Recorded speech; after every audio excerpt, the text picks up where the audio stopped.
So now that we have our camera movement set, let's take a look at animating some characters in this scene. So I have one in the frame here. Let me pop back to my camera. I have our drone, who's our sort of the de facto lead of this piece.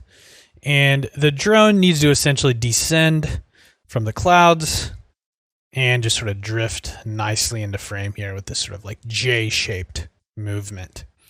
So once again, nothing in this frame is motion captured. I'm using pre-animated assets that are free, Paragon assets, and I'm just going to do some traditional keyframe animation here for the transform for the drone. So let's start here on frame 0. I'm going to drag and drop my drone blueprint skeletal mesh from the world outliner into sequencer here. It's going to create its own track, and I'm going to add a transform keyframe up at the top. So I do have auto key on, so later on when I scrub through and I move this, that will change. So let's actually move this back into space and move it all the way up here. All right, sort of out of frame, and let's say that, let's just go here to about 120 frames. Maybe a little bit, yeah, about 120. We can adjust the keyframes afterwards. I'm going to unpilot the camera here so I can actually see this. And we're going to move this drone right here. So I have this movement like so. So let's go back into our camera and we'll sort of see.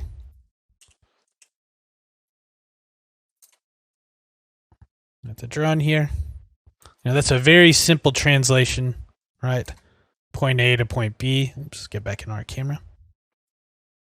Point A to point B. This is just location right now. I don't have any rotation, so it seems a little bit odd here. And I don't want it to actually come to a complete stop. Let's say that by the end of our shot here, maybe around like 190 or so, we'll adjust the timing later. Sort of have it move to about here.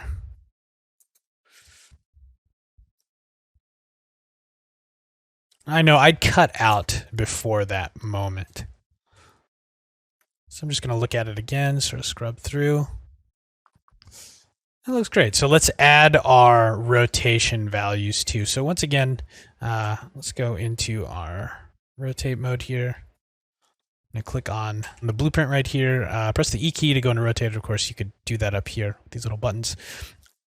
And I'm going to start rotating it to give it the sense of momentum. All right, and I can, if I go into the transform here, I can actually pop these rotate keyframes all the way over. So it starts, point it down, let's bring it back to the side a little bit over here, bring it back up, and maybe have it sort of twist just a little bit. So that way it's not seeming as stiff as you can see here as it comes down. Seems like it's doing a little bit more than just moving from point A to point B without any sort of rotation. Let's take a look at that through our camera. So in conjunction with our camera moves, it looks pretty nice, but you know, I'm probably going to cut out of this around right there. Like, so maybe what I'll do is by this keyframe, I'll already have the drone, you know, sort of twisting just a little bit. So I want to see a little bit clearer of a silhouette on this guy. All right, so let's take a look again. All right, there we go. There we go. I think we cut out about right there before the ease gets a little bit too ridiculous and it slows down completely. Besides, I also like this short. I feel like I've been cutting a lot on camera moves, like so not really on static positions. Now, the more I say that though, and this is what's great about this real-time rapid creative iteration, is I do like the way though this tree sort of drifts into frame at the end and we get some foreground elements here. Makes the scene a little bit less flat. So maybe what I'll just do here is I'll just take these two sets of keyframes and I'll just sort of extend them out a bit. Or maybe I'll split the difference and bring this back. So let's see. I may need to add in a little bit more character to this drone to get it working the way I want. Yeah, so I'm definitely, let's just do this. Let's move this back. let me give myself a hard out point here, somewhere around the end of the move. So let's say 240 is our end time. All right. I'm actually going to delay the drone coming in a bit. So the camera move starts. We hear a sound, which we'll add in, of course, a little bit later.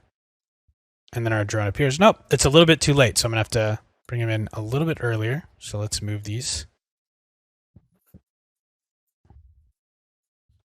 I'm just going to move both sets of keyframes here.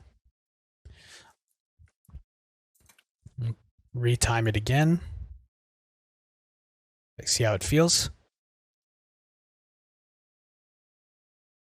Let's take that whole thing back because that did not work.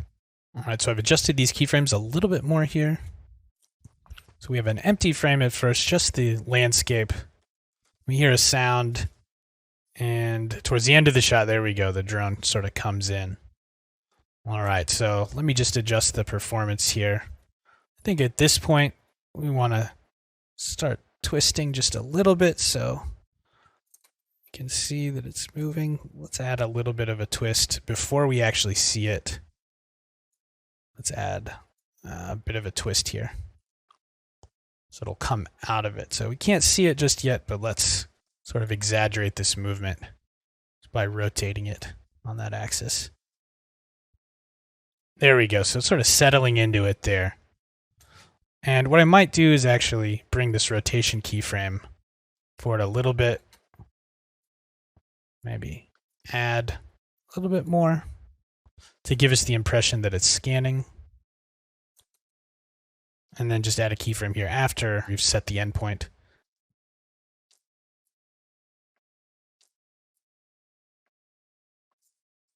Just to give it a little bit more motion as it sort of follows through. Great.